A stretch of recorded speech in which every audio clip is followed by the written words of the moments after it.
Hello mga ka-farmers, magandang araw sa inyong lahat. Ngayon ay araw ng Linggo, July 7. So ngayong araw ay nakaschedule kami mag testing. Ito yung pinaka-trial 1 namin, first trial sa aming calamansi juice, ready to drink, tsaka calamansi extract or concentrate.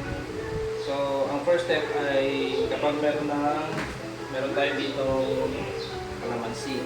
So itong kalamansi na ito mga estimate ay mga nasa 8 to 10 kilos sama na ito lahat. So pagkapitas ay isusort natin. So pipili natin yung mga sira or bulok, may mga bulok. So dito may napili na kami. Luto, may bulok, malambot.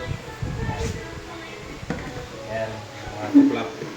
So, ayan. So, pipili pa tayo ulit.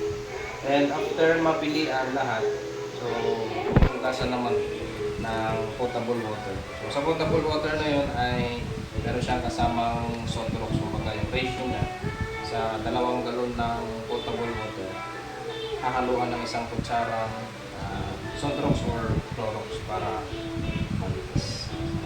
Yun.